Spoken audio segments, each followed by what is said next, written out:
Welcome to HortTube. My name is John Putnam. This is the garden question and answer video that I do most Sundays. You can ask gardening questions down below this video, and I pick from those each week. We pick from hundreds of questions that get asked over the course of a week, and I think I've written down, I think there's 26, 26 this week that we picked. And again, thank you guys for asking the questions. Without you, there isn't a subscriber garden question and answer video. Include your zone if you can. There were a couple this week that did not include the zone. Sometimes even if it doesn't seem relevant necessarily to the question that you're asking, sometimes it can be helpful. Sometimes it may trigger some other part of an answer that you're not asking that might be helpful to someone else as well. If I know the horticultural zone that you're living in. And I did see somebody say, what does he mean by horticultural zone as well in the video, I think last week or the week before that. But there is a USDA horticultural zone map. You can find yourself on it and figure out what zone. It's the average low temperature that your area experiences during the winter time is what the map is ultimately. What that map is on about two 15-year average data sets. Anyway, but you can find yourself on the map, figure out what horticultural zone you live in, and there you go. And it's helpful to figure out what plants that you can, it's a starting point for figuring out the plants that you can grow in your area. And if you're watching my videos, you'll see I try as much as possible to put the names of the plants on the screen and the zones in which we know that they'll grow readily in. It doesn't mean that you can't try it in a slightly colder zone, or that, California tends to break all the rules. Southern California, there's things that will grow there in zone 10 spaces where they can get some cool nights over the course of the winter, and that kind of desert climate that will allow things to grow that don't necessarily grow in other places. So, it's always zone 4 to 8, and I'm sure there's some exception in California. That's what probably I should say at the bottom, at the bottom of any of those kinds of things. Okay. The Learn to Garden video series has a $60 discount for the month of May, and I guess this will be the last Sunday Q&A video that will be up while the discount's still going. I think next Saturday is the last day for the $60 discount, so if you want to take advantage of that, do so. A video went up with this past week, a beginning of Steph design video series. There's going to be, I don't know how many videos it'll be, but an introduction to design this week, and then she's going to go into more and more detail about garden design on the Learn to Garden video series. If you're interested in that, and 2 other videos have gone up this month as well, and I have a tool video that's going up on there also. And then somebody had asked a question last week about they wanted me to design an area in one of these Q&A videos, and that's just, I don't know. That's not something I would do in a question and answer video, but I have done in this garden over the last 4 years. But I have some consultations available for a week in July if you're interested in getting a consultation, or the Learn to Garden video series will have many more design videos coming on it. So if you purchase it, you'll own it forever. Anyway, $60 off this month. Let's jump to some questions. So somebody had just said, how do you get wood chips and what is a good price? Several people had come on there. Again, this channel should be called Wood Chips with Jim Putnam. But the Chip Drop website is probably the best way, especially if you're in a city. If you're outside of a city, you're probably going to have a hard time.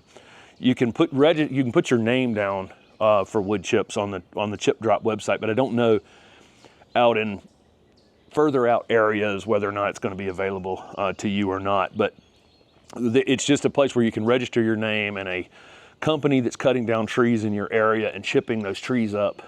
It gives them a convenient place to take the wood chips, so they don't have to drive them all the way across the city potentially to take them to a stump dump or some other place where they can dispose of them and have to drive all the way back to their job site. They can basically look on their phone and go, oh, there's a guy right around the corner that wants wood chips, and they'll just drop them off in that driveway. It's free, but I always include a tip on Chip Drop for the driver, and that I think that maybe if there's me and 2 other people in my area that are requesting wood chips, if I put down a $20, $30 tip for the driver on there, hopefully the driver will pick me first. So that's one tip I would give, is to give them a tip. So I don't have to pay for the wood chips necessarily, but I do generally give them 20 or 30 bucks because it's a giant load of mulch. And the last time, it was probably less than an hour putting my name on there before I had it drive up in the driveway. Okay. Somebody said, how many times should you pinch back peppers and tomatoes before you let them set fruit? So a lot of people do pinch back, and I'll do that on a lot of annual plants in this garden, or perennials that I'm using as annuals, because technically tomatoes and peppers are perennial plants. We just use them as annuals in northern climates, but they're actually tropical perennials. We will cut back some of our annuals early on, pentas, vinca, whatever the heck it is, and then allow them to kind of build a root system before we let them, and allow some more branching before we, then we let them come into full flower for the rest of the summer. Maybe cut them back one more time during the summer. My tomatoes and peppers over there, I just don't. As long as they're growing vigorously, I don't worry about it. My tomatoes have lots of tomatoes, green tomatoes on them at this point, and I've already got a few peppers to pick over here. Vegetable garden's really going kind of crazy already. I don't, so my answer is I don't pinch those back. I don't pinch the flowers on those early on. You could, and the reason for it would be to encourage it to get rooted in, get more established before it's trying to also set fruit at the same time. But I've amended that soil with compost again this year, and my tomatoes are already up to the top of the, are already at the top of the cattle panels at this point and have tomatoes on them. So as long as they're growing vigorously and looking like that, I don't pinch them. I just let them go ahead and start setting fruit. Somebody asked if they could see photos of Holly with a black face, because she used to have a black face and now she has a very white face at 15. She's not out here this morning.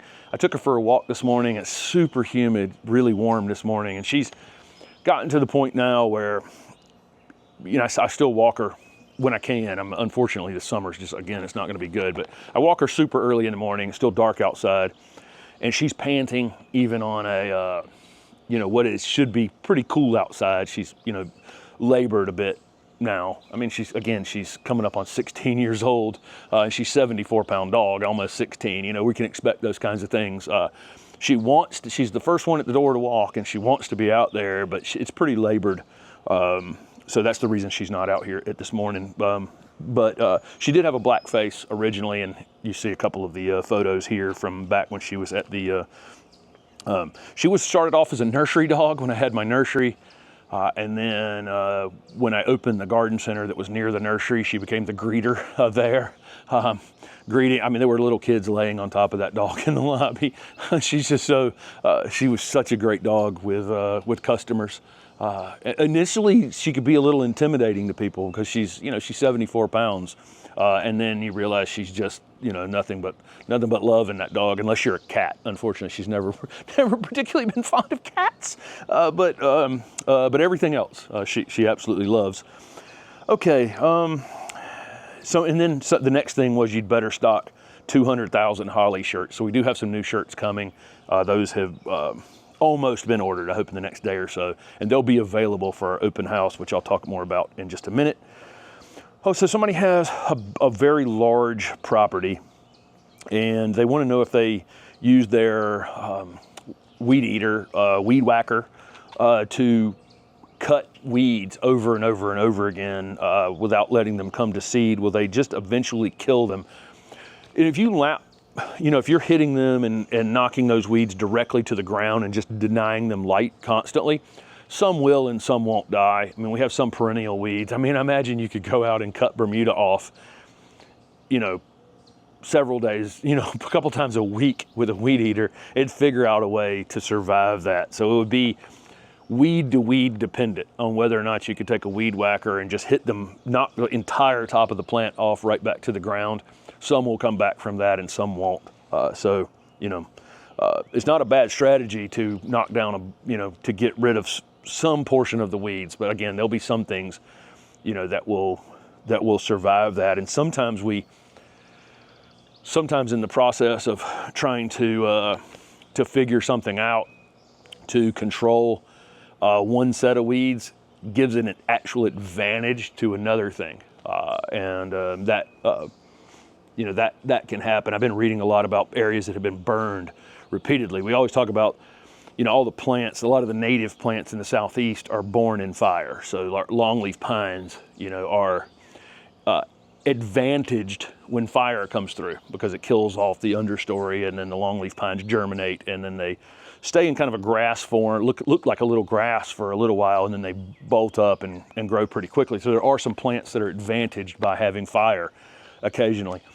But the areas that get burned repeatedly, where people are burning them frequently, actually becomes an advantage to a narrower and narrower and narrower group of plants. So sometimes we can, with good intention, end up with a monoculture by accident.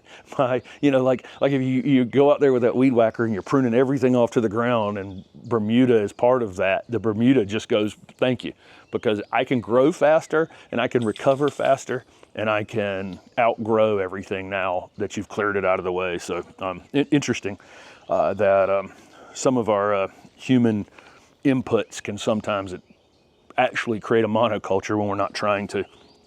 Okay, on the weekly garden planner this week, just throwing this out, there's a $20 discount on the weekly garden planner. I got the rest of July up. If you own the weekly garden planner, July is up. It's not July right now, but it's up, and August is shot. So I hope to get it up this week as well. So the weekly garden planner is filling out pretty quickly. So somebody asked if you can limb up a tea olive into a small tree. So I'll turn us around slowly here. Let's see if that's going to be a decent view. Yeah, I think so. Here's a tea olive here, and it's in the process of limbing itself up because it's not getting enough light down here to the bottom. I did prune it earlier in the season. It has a little more light in here now. And the sunshine ligustrum was sitting here, kind of shading this side out, but I could absolutely limb this up into a small tree. Sometimes they don't look great when you limb things up. You know, you can look into the inside of a plant, and sometimes it's 3 or 5 trunks, or they're all twisted in some weird way, and you can tell it's just not going to look very good as a tree. And then sometimes you can look, you know, look into it, into the inside of it, and see how you actually think it's going to look once you've started limbing it up, because sometimes tree forms don't look all that great if the if the trunks don't look great. Once you expose the trunks, you're gonna see them forever. Okay, that was number 6, I think. Let's see. So somebody has a large tree. They had a large tree removed, and they have what they thought was tons of seedlings, but when they go to pull them up, it doesn't have nuts. Okay, I guess it's an oak or something. I don't know what kind of tree it was, but they don't have pecans or acorns or anything like that when you pull the things up. They just break off. So in all likelihood, those are suckers from the root system of the original tree. They're not seedlings coming up. They're where the tree, it's the roots of the tree's response to being taken down was, well, we can poke up a new tree over here off of the root and just start growing a new trunk. Somebody said, will repeated mowing get rid of them, or do they have to pull them all? Yeah, mowing should take care of them. Sometimes it can take a while, though. I see oak seedlings and maple seedlings in people's lawns for extended periods of time sometimes. I mean, it's amazing. They will take a few mowings before they'll die. But at some point, yes, there's just the foot traffic of mowing it will be damaging to maples and oaks and pecans and other things that the squirrels have planted or that are coming up from the root suckers, from your tree. Yeah, they'll eventually go from the mowing, but it may take a minute.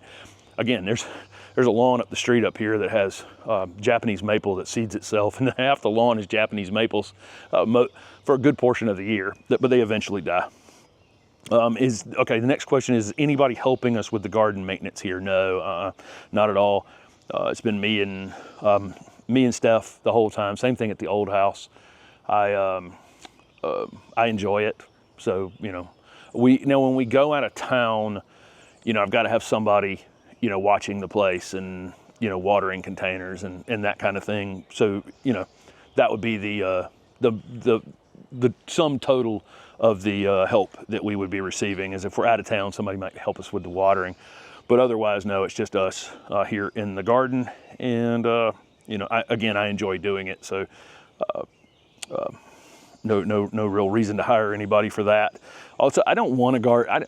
You know, I've thought about, you know, with this channel, you know, I could definitely hire an editor probably and hire someone to help with the gardening and grow this business into something much, much larger than it is, and go on speaking tours and whatever else, you know, that I could probably do. You guys, your generosity in watching the channel and giving feedback on the videos and liking the videos and the channel size and everything else, which is all about you guys actually having done that for me, would allow me to grow a much bigger thing than I currently have.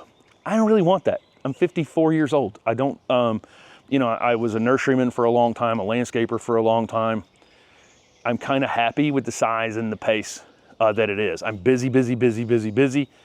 I don't like not being busy, but I don't want to be busier, and I don't want to have a staff of three or four or five people, you know, helping out with it. I don't think it would make me happy. I had employees in the past, a lot of employees in the past, and I've just kind of, I put all that in the background, and I would prefer just to sit here, work on this garden, and teach people, you know, the enjoyment of gardening and how I like to garden, and you know, how the world of gardening has changed over the last 30 or 40 years, from being all about how do I cure every problem to I want pollinators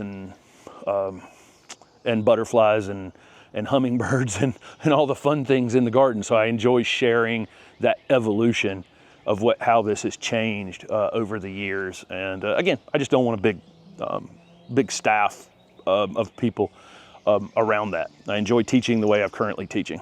Okay.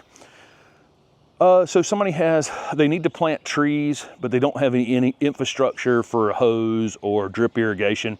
So they just want to use those tree watering bags that you'll see landscapers use. So I guess they'll take a tank of water, fill those bags, and then allow those bags to drip water onto the trees over time. Do they work okay? Yes, they work fine. The water will get a little hot in them during those peak summer days. I would imagine that's pretty hot water in those bags. If the trees are still very, very small. I think when you have situations, and the reason I wrote this question down mainly was not to talk about those tree watering bags, which I'm sure are perfectly fine, although I don't like watering right at the base of a plant. I like to water the area around the plant because I want to encourage the plant to root into the surrounding soil. If you give a plant water right at the root system where you planted it, I've dug out plants 10, 12, 15 years in the ground. I've dug them out around people's foundations, and they came out just like the root ball with the day it was planted in the ground, because they had an irrigation system and they were just watering. That plant had no reason to root into the surrounding soil ever because it was always wet. So, you know, be careful with that. When you water something, we want to saturate the whole area around it if we can. Okay, but there are times, obviously, where you can't do that. The reason I wrote this question down is if you have a situation like this where you can't water it, you can't figure, you know, it's going to take a lot of effort, that's when you plant at the optimum time of year. So that may be, if you're planting trees, probably the fall as they're going to sleep in the fall. And that way you don't have to water them through that first winter, and you can get them established somewhat into the next spring or summer before, and maybe you'll never have to water them all that much, depending on where you live. Obviously, if you're living in the desert Southwest somewhere and it's dry during the summer, you're gonna have to water them for a long time and probably figure out this watering. But if you're living somewhere in the East and it rains enough,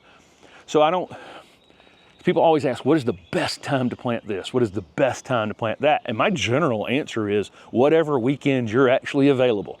Because, you know, if you're always waiting for the best time for something, you know, I would get that at the farmer's market. It'd be May 15th and somebody be looking at something and they'd go, oh, we're gonna come back in the fall because the fall is the best time to plant.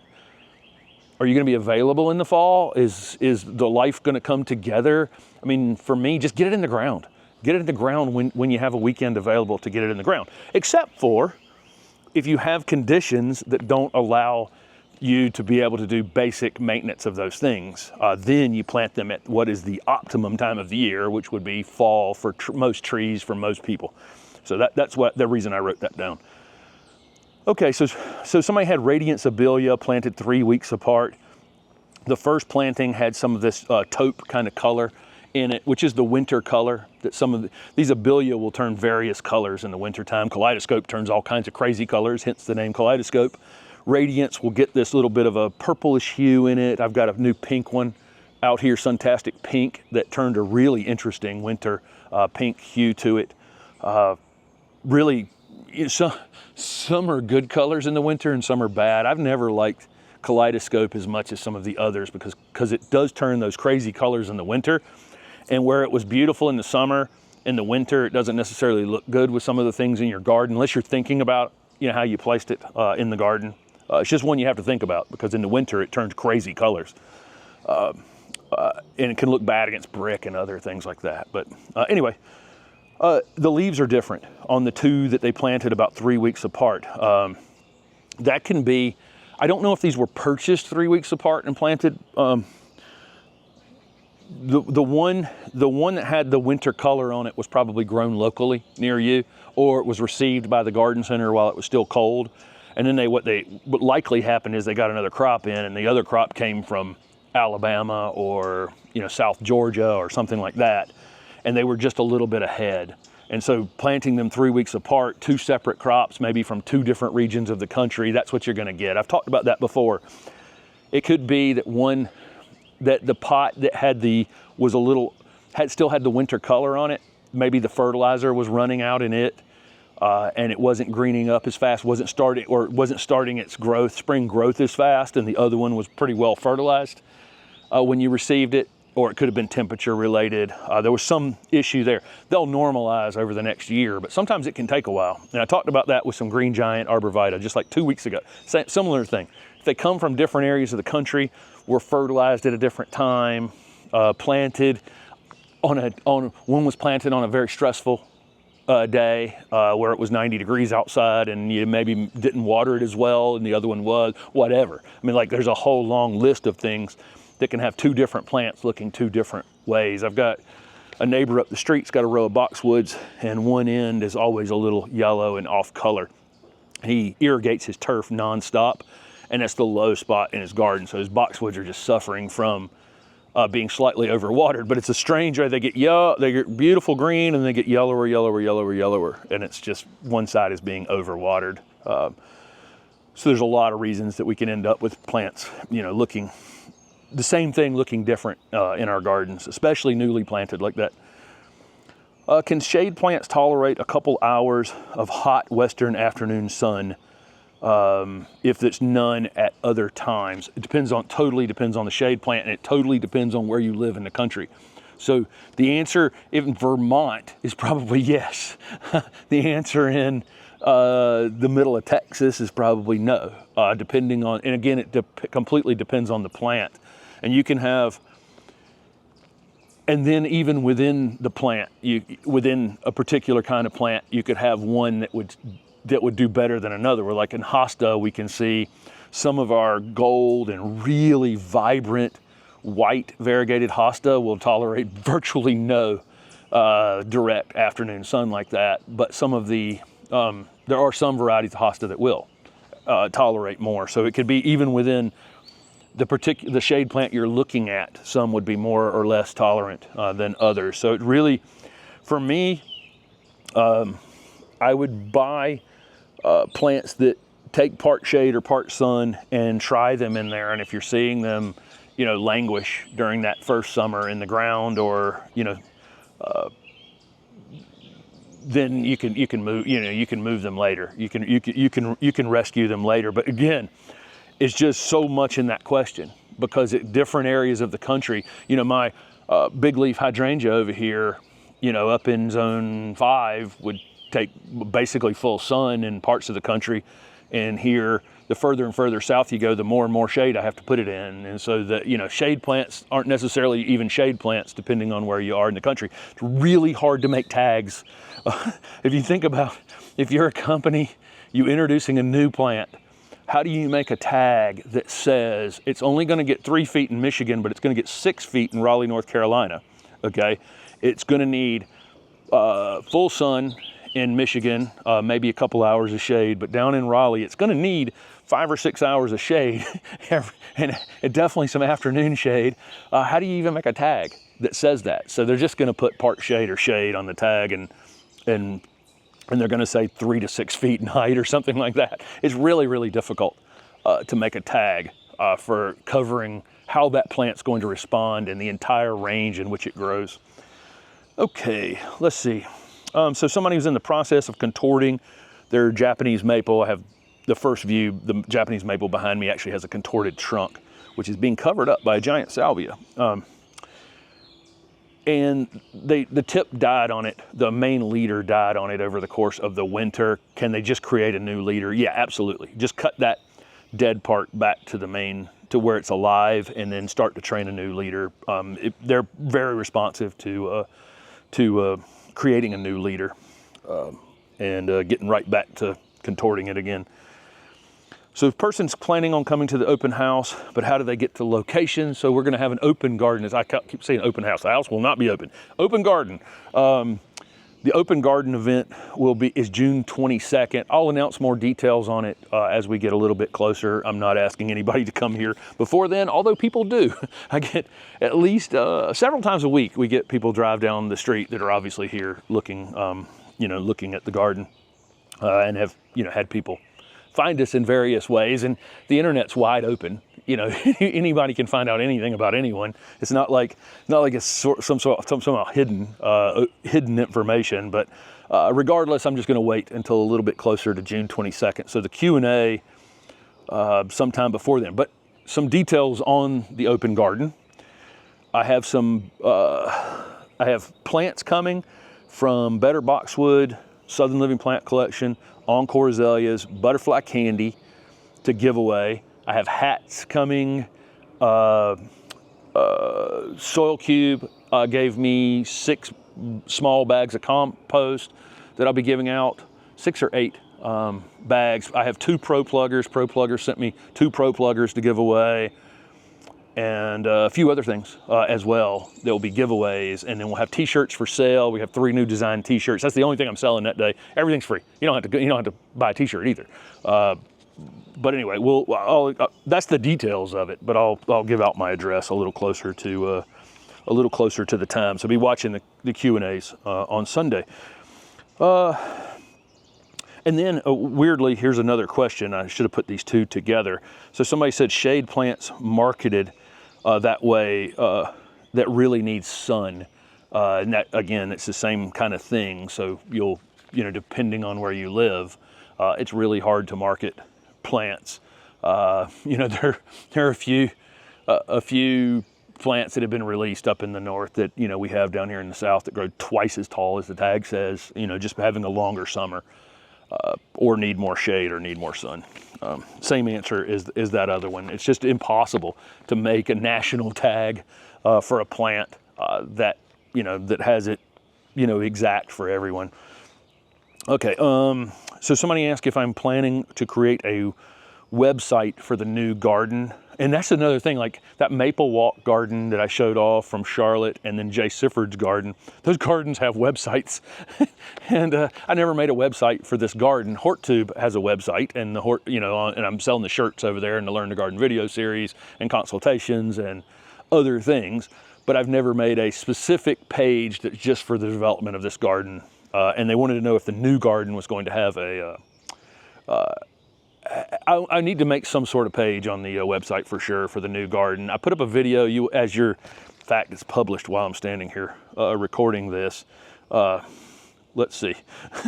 let's take a look at that real quick. 68 people have already clicked on it as I'm from 77 minutes ago.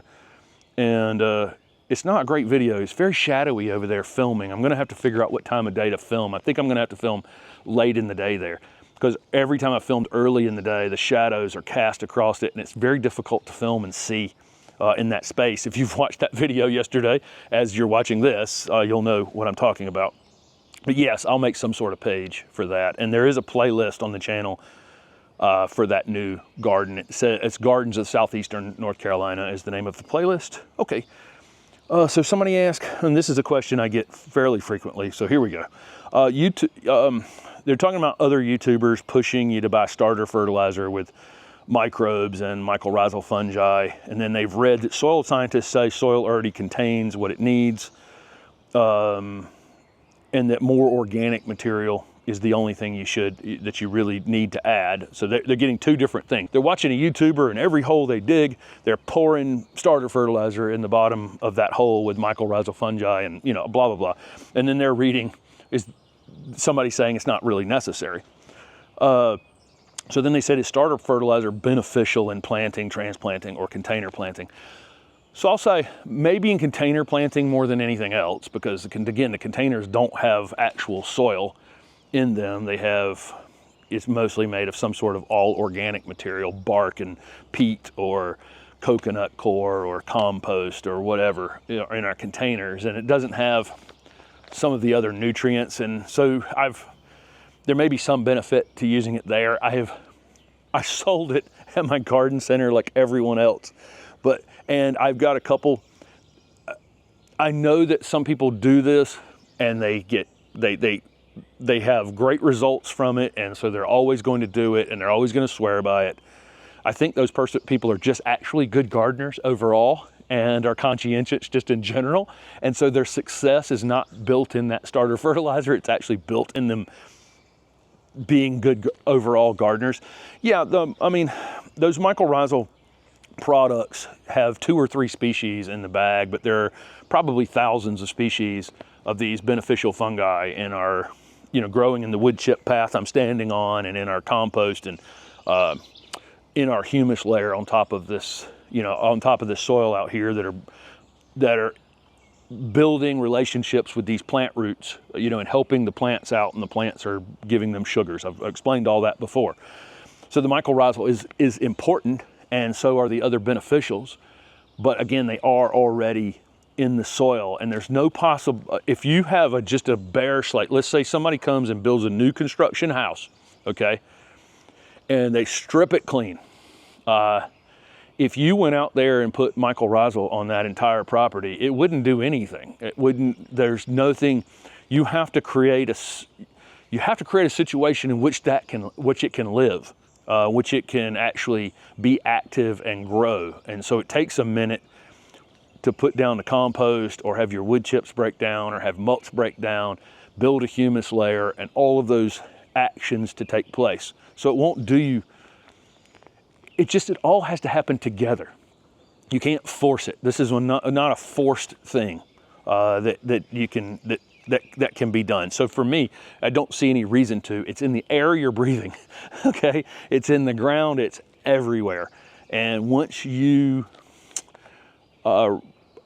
improve your soil and then plug plants into the ground, all of those systems are going to develop. They take a minute to develop, but they do develop, and it'll all happen on its own. It's unnecessary, but if you feel like, again, I'm not the gatekeeper of gardening. If you feel like it's beneficial to you to dig a hole and pour a bunch of money into the hole, and that's benefiting you, you feel like it's benefiting you in some way, absolutely go for it. Don't think twice about it. Jim's opinion doesn't matter. But you can see the growth of everything in this garden. Not one time, not 1 minute have I added anything to this soil other than the way in which I top dressed it initially, and have continued to feed it organic material. And then virtually no fertilizer has been used out here at all. And this place is, we'll spin it back around in this general direction here. And you can see, this had no starter fertilizer. It had nothing. Nothing was added here. And all of these things are perfectly happy, and they've got a little fertilizer this year, but almost nothing. And everything is lush and looks great. Again, you see my reluctance to actually answer this question, because if every YouTuber is doing it, it must be the way to go. You don't need any of that. you need to just concentrate on your soil. Concentrate on your soil. Everybody's so stressed about what plants to have. The thing you should actually be stressed about is your soil. You know, not stressed. You don't need to be stressed about it, but adding organic material out into this landscape, and that can be, look, that can be as inexpensive as free wood chips and free leaves, or spending a lot of money on triple shredded hardwood mulch so it looks, you know, neat and, you know, the neatest you can have it looking. Doesn't matter. Any of that organic material is going to keep that soil life alive that's already there. It's just waiting for the right conditions. Okay, it's already there. Somebody had the hazelnut shells in pots. Should they remove them when they plant plants? Okay, so we're seeing this trend, and you're going to see it more and more. One of the issues for nurserymen, and this is an issue I fought, and every nurseryman fights this battle, of weeds in containers. But we've put the plants in the containers in kind of optimal conditions with organic material, lots of fertilizer, lots of water. It's not actually optimum conditions, but it's optimum conditions to grow a plant fast. It's not actually optimum conditions to have a healthy plant, but it's optimum conditions to grow a plant very quickly and have it very presentable at retail. But those same conditions, weeds like to grow in too. So we have a lot of weeds in the containers, and it is incredibly labor intensive weed pulling. Weed pulling, I don't know what it would account for labor wise as a percentage of the nursery industry, but it's pretty far up there. So there have been lots of chemistry invented over the years to spread over top of the pot. So there's lots of companies involved in making, and I do this because we distribute this type of weed prevention in the containers with a spreader that you wear right here, and you spin a thing, and you basically spread this 50-pound bag. You know, this material that comes in like 50-pound bags. There are lots of different chemistry to prevent weeds. So we distribute these over our fields, and then you water it in right over top of the containers. Most of these chemicals, although they've gotten better over time, can damage the plants as well. So this is chemistry that, as a seed tries to germinate in the container, it cuts off its ability to grow and kills it as it germinates. It can have some issues with certain plants, and there are certain plants that we just couldn't put these weed prevention products over. I mean, there's some of our perennials that would damage the foliage on, it would damage the growth on. So coming up with techniques, so I'm saying a lot of words to get us to the point of the reason that you have hazelnut shells on top of your containers, or rice hulls we're seeing, and lots of other things people are experimenting with. Basically, they're putting a dry socket on top of the soil, on top of that container. So inside that container, you'll see rice hulls or something, and the seed can't germinate in that really dry layer that's up on the top of it. And so it's a technique that we're trying to develop to not use these chemicals. The chemicals are expensive. The weed but less expensive than having humans actually pull the weeds out of the pots. And so there's a lot of, people would like to get rid of these chemicals if they could, and we're looking for ways to do it. So this person in their area, they're using hazelnut shells on top of the containers. Is it okay to have them fall down in the hole? Yes. Those hulls are going to take forever and ever to break down, but they'll be fine down in the ground. If it seems like an excessive amount of them, you can kick them to the side a bit and then mulch with them. Just mix them into your mulch afterwards if it seems like an excessive amount.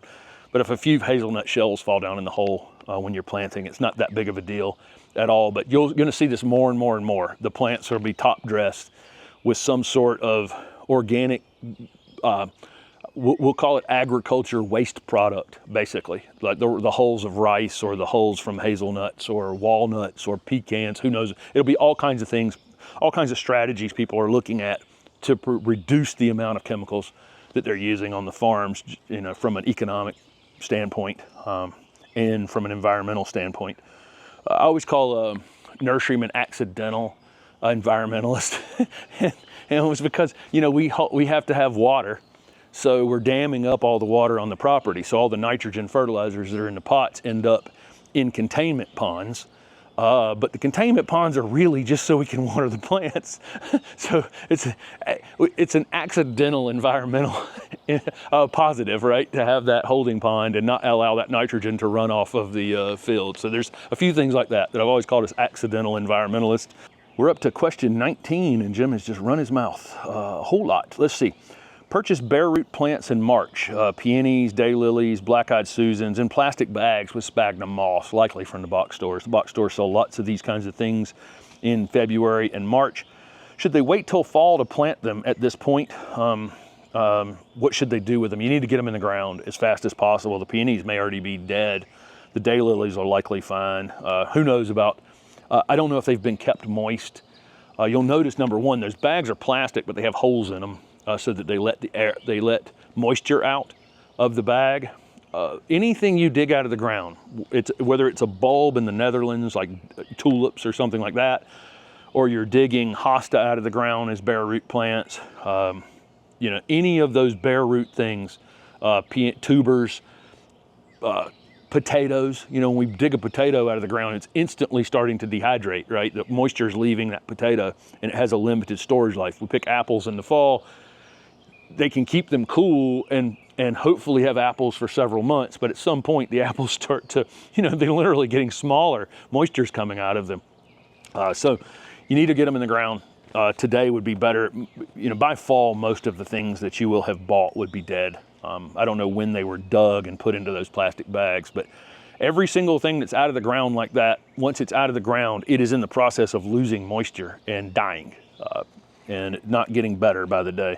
Yeah, so just get them in the ground. You can soak them in a little bit of water, not a long time, but just a little bit of water, maybe an hour or something, and then put them in the ground. So somebody has suckers that are just a few feet away from the bottom of their crepe myrtles. Sucker questions come up just constantly. Just a little growth coming off the base of the plant. A lot of times when something gets stressed, or especially the way people prune crepe myrtles, that crepe myrtle type pruning produces suckers. I don't care about crepe myrtle. It's not on my not on my hit list of things to criticize. It's that person's crepe myrtle. If they want to cut it in half and have it look like that, then go for it. It's not me. Again, it's not me to police anything. But pruning it like that will, or any damage it's taking, maybe insect-related problems, whatever it is, can cause that plant, or getting damaged by a lawnmower, or who knows, can create suckering at the base of the plant. And lots of plants will sucker like this. That tree that was taken out immediately started suckering on those roots. They want to know if they spray the suckers, will it hurt the original plant? Yes, absolutely. You can spray seedlings near the tree, like if you had a red bud, and God, that red bud is so full of seed up there. If you had a red bud and the seedlings were coming up underneath it, you can spray the seedlings and that would be fine, not hurt the tree. But if it was the root suckers from the red bud and I sprayed them, yes, that's the actual tree that you're spraying, and it will hurt your crepe myrtle. So just chop them off with a shovel. And then there's a Thuja green giant in northwest Alabama, slightly yellow after 2 years in the ground and no new growth. Why? I can't answer, obviously I can't really answer this question. Again, my neighbor's boxwoods up the street here, I can see they get yellower as the garden gets wetter because they have to irrigate that monoculture turf in the front garden under a big giant oak that I can see from here. So it could be that they're being overwatered. For me, if a plant hasn't grown after 2 years, and it's slightly off color, I'm almost always going to assume that it was planted too deep. It doesn't even mean it was planted too deep by you. It could have been planted too deep. Plants change hands a lot now. It used to be that the vast majority of nurseries rooted their own plants, grew out their own plants into 1 gallon pots, and then 3 gallon pots, and then maybe 7 gallon containers. And maybe if they were a field grower, they planted those out in the field at that point, and they kept them for years, and they did all of the steps in that nursery. Now, nursery business is extremely specialized in a lot of cases, and a plant may change hands 3 or 4 times before it reaches that retailer that you bought it from. So you may have my nursery, and this is an example of that. I rooted hundreds of thousands of cuttings this time of year. So mid-May to mid-July, I was rooting hundreds of thousands of cuttings at my nursery, and I was either selling rooted cuttings to other nurserymen who didn't root plants, or I was growing them out into 3-quart pots. We used to call them gallon containers, but they're technically, now it's called trade gallons. They're actually technically 3-quart pots, and selling those. And so then that person was growing them into a 3-gallon or 5-gallon or 7-gallon container. They may move them on to somebody who truly grows really large container material. So that plant could have been planted several different times. It can be field grown over in Tennessee, and then they pull them out bare root, and then that bare root plant goes into a container and got planted too deep. So somewhere along the line, it may have been planted too deep. And that's my guess as to why something would sit there for 2 years, be a little off color, and not have put on any growth. So I would try to raise them. I don't know how big they are. You know, somebody may have planted 15-foot. You can probably get 15-foot tall green giant arborvitae, or little 1-gallon ones that are 1.5 feet tall. I don't know what size yours are. The other thing is growing them in the lawn, you know, with too much irrigation, you know, can be an issue as well. So there could be a lot of reasons. But it's definitely root related. The fact that they're not getting the nutrients that they need from their roots and they're not growing tells me there's some kind of root damage taking place, overwatering or being planted too deep. Okay, what is our cutoff date for planting to avoid summer heat? Is this the same for transplanting? It's definitely the same it's definitely for transplanting. I probably don't want to do that in peak summer, except for some perennials. There are perennials that a lot of root growth on some of our, you know, things like this salvia that was behind me. They grow roots during the heat of the summer, and they actually transplant quite well during the summertime. Some of our perennials can be dug up in the summer, cut, divided, and actually transplant into the ground really quickly. They'll wilt a little bit in the afternoon and look really bad, but they actually transplant pretty readily during the summertime. But most of our shrubs and trees and that kind of thing, I don't want to do that in the heat of the summer. It's just, all things have to just go perfect. You know, a lot of times when I'm digging something out, I was digging, you know, all the transplanting that we did here in the last 2 months, some things you'll dig out and their root system's this big. Plant's this tall, roots this big. And the next thing is only this tall and the roots are this big. So you don't even know going into it whether or not you're going to get out a really kind of big root system on it. You don't know what's happened under the ground since the thing's been in the ground.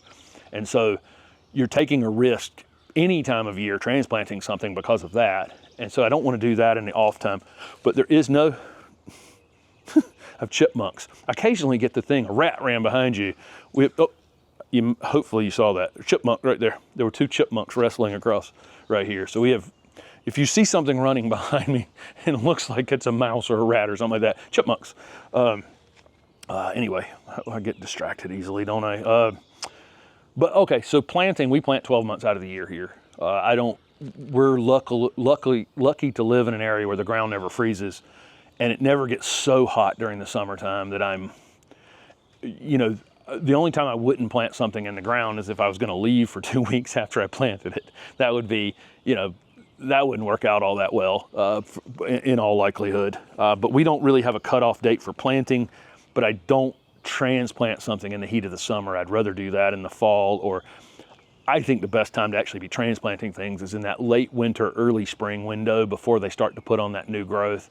But we've gotten out of the worst of the winter for transplanting is my peak. And I was doing that. If you follow in the channel this spring, I was transplanting like crazy for about a month and a half there before it got hot. But for planting, I'll put something in the ground pretty much 12 months out of the year here and not worry about it too much. So somebody has container plants, and during prolonged wet periods, their containers stay too wet. So they have Japanese maple in a container, and the pot has drainage holes. So you know they've made sure the pot has drainage holes. They're trying to have a well-drained soil mix, but even at prolonged periods of time, they do think the pots are staying over wet and the plants in the pots are suffering from it. I would say that unfortunately you have to go with even a more draining, better draining soil mix if the plants are being hurt in them. When we're growing woody plants in containers, they're very different than growing our annual flowers and perennial flowers, which can really, really access that water and use that water. Our shrubs just don't want to sit in prolonged wet situations, and trees and that kind of thing. So, you know, that the nursery mixes are almost pure bark. When you're buying that plant, that person has those, you know, those hazelnut shells on top, that's sitting on top of almost pure bark in that container, so that they can irrigate that field. Some of these nurseries are watering while it's raining because that mix is so well draining. Really need to get water away from the roots on shrubs and trees as quick as possible. So unfortunately, even though if you're going through periods of time where those containers are obviously staying too wet from whatever amount of rain, your soil mix, and you've got shrubs or trees in those pots, your soil mix needs to have more bark in it to drain. There's not much you can do about it. It needs more bark. Somebody said sunshine ligustrum won't ship to Tennessee. Are there other Chartreuse shrubs that would do well over there? So maybe behind the Golden Falls redbud, there's another yellow shrub back there, and I showed it last week, was the Florida Sunshine Alyssium. Should grow fine in your zone 7 Tennessee area. And of course, there's a bunch of deciduous plants too that have great Chartreuse foliage, that Weigela that I show frequently on the on here. There's that golden Oakland holly back over there is evergreen. And Chartreuse, of course, tons of conifers. I mean, absolutely tons of conifers you can grow on the Tennessee side of the mountains that with Chartreuse color. So you have a lot of options. This person had oaks last year that had tons of acorns last fall, more than usual. Now they have scads of seedlings. Yeah, and then why? I've talked about mast years in the past. These oaks are on a cycle where they have what are called mast years, and it will change in various areas in the country. So maybe every 7th year or something, this white oak that I have behind me will produce an excessive amount of acorns on purpose. It's basically a year where the squirrels can't possibly eat all of them. Otherwise, if they drop the exact same amount of acorns every fall, then you'd have the exact number of squirrels every year, and those squirrels would eat most every acorn, or whatever's eating them. I mean, deer eat them and everything. I mean, acorns are a staple of, for a lot of animals. So every so often they just drop so many that that it can't possibly all be eaten. And that's a mast year, and there are other trees that do it as well, other plants that do it as well. It's a pretty good evolutionary strategy to keep the squirrels and deer and everything else, all the wild boars and everything else from eating them all. They can eat all they want that year. So yes, you're gonna have to deal with those lots of seedlings for a little while. So last question for this week. Somebody said, in my garden and others near them, the leaves on trees, shrubs are yellowing. Are they being overwatered or underwatered? They're not wilting or anything. So this time of year, and you'll notice it, I don't think you'll be able to see it maybe. Let's see if I turn just a bit here.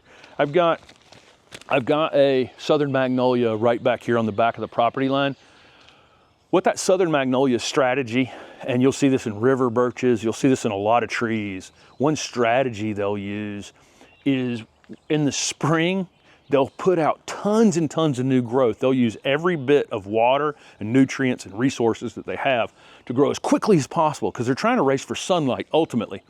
And then as soon as they hit a wall, okay, as soon as they've used up the last of the water and everything they had available to them, their next response is, oh, now how do I protect this new growth? And they do it by shedding a bunch of the old leaves in the center of the plant. So you'll see southern magnolia is just a great example of that. And river birches too. River birches come out, they leaf out in the spring, and they just grow as fast as I can grow. And then as soon as they hit a wall, they immediately drop like 20% of those oldest leaves in the interior, the first leaves that came on it during the season. And so there are a lot of plants that will do that naturally.